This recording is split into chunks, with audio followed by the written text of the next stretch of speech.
Assalamualaikum friends, welcome to Simply South சமையல்.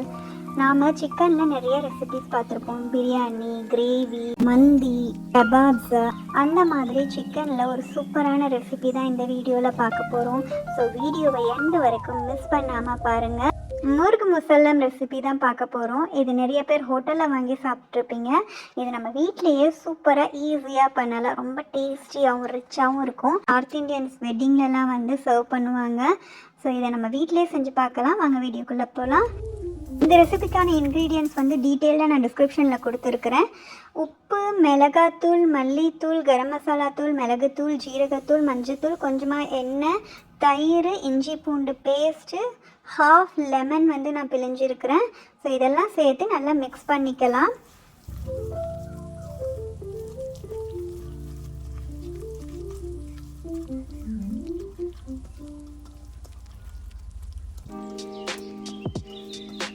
இதில் கொஞ்சமாக நம்ம வந்து குங்குமப்பூ ஆட் பண்ணிக்கலாம்.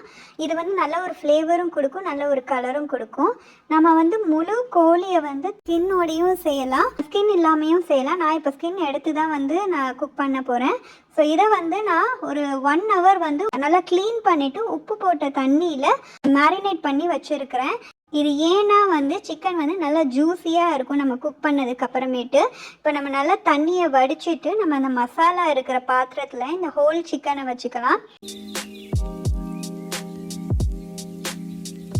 நான் இந்த மாதிரி கட் பண்ணியே வந்து கடையிலேருந்தே வாங்கிட்டு வந்தேன்.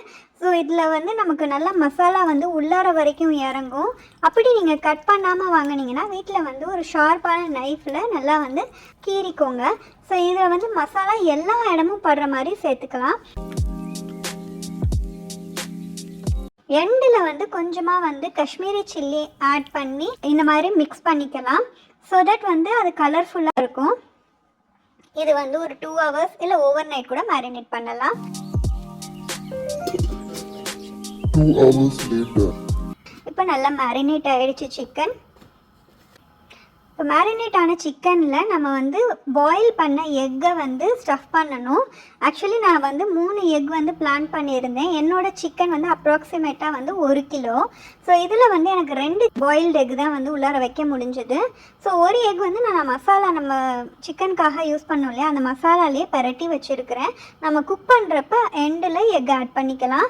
இதோட கால் 2ஐயும் சேர்த்து நம்ம இந்த மாதிரி ஒரு திக்கான ஒரு நூலில் வந்து கட்டிக்கலாம். ஸோ தட் குக் பண்ணுறப்ப நம்ம திருப்பி போடுறப்ப ஈஸியாக இருக்கும்.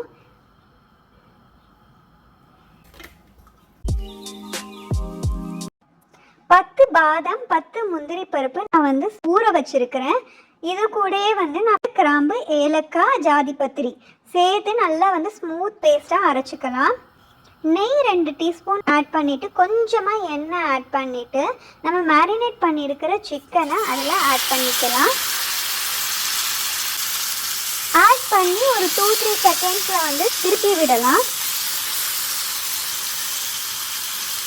ஸோ இது வந்து 4 சைடுமே வந்து நம்ம திருப்பி விடணும். திருப்பி விட்டுட்டு நம்ம வந்து அதை க்ளோஸ் பண்ணிவிட்டு கொஞ்சம் சிம்மில் வச்சே வந்து குக் பண்ணலாம். இன்னொரு பாத்திரத்தில் எண்ணெய் விட்டுட்டு அதில் பட்டை சேர்த்துட்டு ஆனியன் நல்லா மெலிசாக கட் பண்ணி அதையும் நம்ம சேர்த்துக்கலாம். இப்போ இது வந்து நல்லா பொன்னிறமாக ஆகிற வரைக்கும் வதக்கிக்கலாம். இப்போ பாருங்கள், சிக்கன்லேருந்து நல்லா தண்ணி விட்டு இருக்கு. நம்ம இந்த மாதிரி திருப்பி திருப்பி விட்டு க்ளோஸ் பண்ணிக்கலாம்.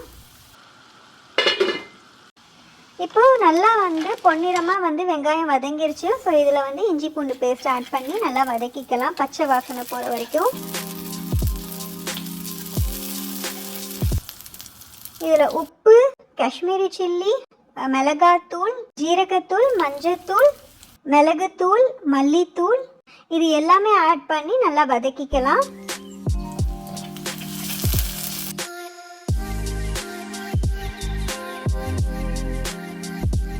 இந்த மசாலாவோட பச்சை வாசனை போனதுக்கப்புறம் 2 தக்காளி வந்து நல்லா அரைச்சி வச்சுருக்கிறேன். அதையும் ஆட் பண்ணி நல்லா வதக்கிக்கலாம். இப்போ நம்ம மேரினேட் பண்ண சிக்கனில் இருக்கிற மசாலா இருக்கும் இல்லையா, அதையும் வந்து நம்ம இந்த கிரேவியில் ஆட் பண்ணிவிட்டு கொஞ்சமாக தண்ணியும் ஆட் பண்ணி மூடி வச்சிடலாம்.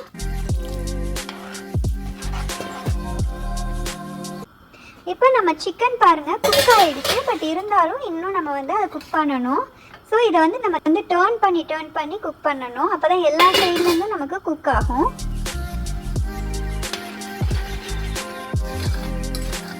இப்போ நம்ம கிரேவி நல்லா வந்து கொதிக்கணும். அந்த பச்சை வாசனை, தக்காளியோட பச்சை வாசனைலாம் இருக்கக்கூடாது. 2 ஸ்பூன் தயிர், நம்ம வந்து முந்திரி பருப்பும் பாதாமும் மசாலா பொருளும் வந்து நல்லா வந்து மையாக அரைச்சி வச்சுருக்கோம் இல்லையா, அதையும் சேர்த்து இந்த கிரேவியில் போட்டு நல்லா கொதிக்க வைக்கணும்.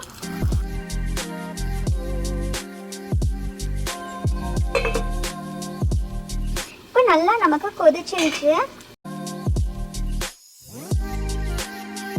நமக்கு சிக்கனுமே வந்து நல்லாவே வந்து குக் ஆகிடுச்சு. இப்போ நீங்கள் பார்த்தாலே தெரியும், நமக்கு நெய்யெல்லாம் நல்லா பிரிஞ்சு வந்துருச்சு. ஸோ இதில் வந்து நம்ம அந்த கிரேவியை ஆட் பண்ணிக்கலாம். ஏற்கனவே ஒரு முட்டை வந்து பாயில் பண்ணது வச்சுருந்தோம் இல்லையா தனியாக, அதையும் நம்ம ஆட் பண்ணிக்கலாம்.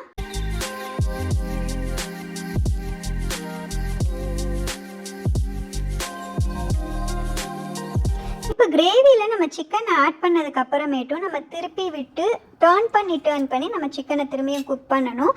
நல்லா அந்த கிரேவி சிக்கனில் எல்லா இடமும் பரவுற மாதிரி நம்ம சேர்த்துக்கணும். ஸோ தட் வந்து நல்லா உள்ளர வரைக்கும் அந்த மசாலா போய் சாப்பிட்றப்ப, சிக்கன் சாப்பிட்றப்ப ரொம்ப டேஸ்டியாகவும் ஜூஸியாகவும் இருக்கும். இப்போ பாருங்கள், நல்லா சிக்கன் வந்து குக் ஆகிடுச்சு, ஆனால் உடையலை. ஒரு 10 நிமிஷம் நம்ம சிம்மில் வச்சு குக் பண்ணணும்.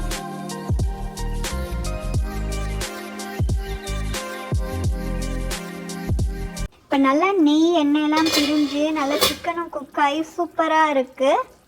இதில் நம்ம பொடியாக நறுக்குன்னு கொத்தமல்லி ஆட் பண்ணிக்கலாம். சூப்பரான முருகு முசல்லாம் ரெடி ஆகிடுச்சு. இது எடுத்து நம்ம சர்வ் பண்ண வேண்டியது தான். இது வந்து ரோட்டி, பரோட்டா, நான் கூடயும் சேர்த்து சாப்பிட்லாம். இல்லாட்டி நீங்கள் வீட்டில் வந்து கீ ரைஸ் செஞ்சு கூட சேர்த்து சாப்பிட்லாம். ரொம்ப டேஸ்டியாக இருக்கும் இந்த கிரேவி. கண்டிப்பாக இது வந்து ட்ரை பண்ணி பாருங்கள்.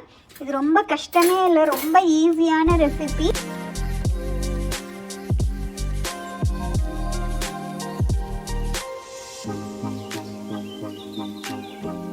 நான் வந்து கீ ரைஸ் செஞ்சுருந்தேன். ஸோ கீ ரைஸ் கூட வச்சு சாப்பிட்றப்போ செம்ம டேஸ்ட்டாக இருந்துச்சு.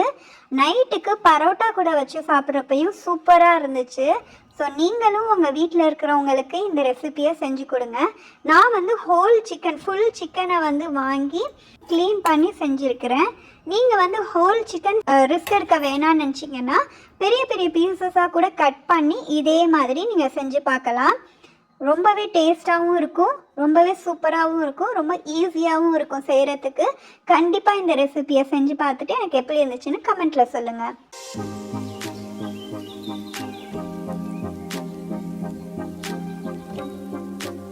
ஹோப் உங்களுக்கு இந்த வீடியோ ரொம்ப பிடிச்சிருக்கும்னு நினைக்கிறேன். சப்ஸ்கிரைப் பண்ணாதவங்க சப்ஸ்கிரைப் பண்ணுங்கள். இந்த வீடியோ பிடிச்சிருந்தா லைக் பண்ணுங்கள், உங்கள் ஃப்ரெண்ட்ஸோட ஷேர் பண்ணுங்கள். தேங்க்ஸ் ஃபார் வாட்சிங் மை வீடியோ.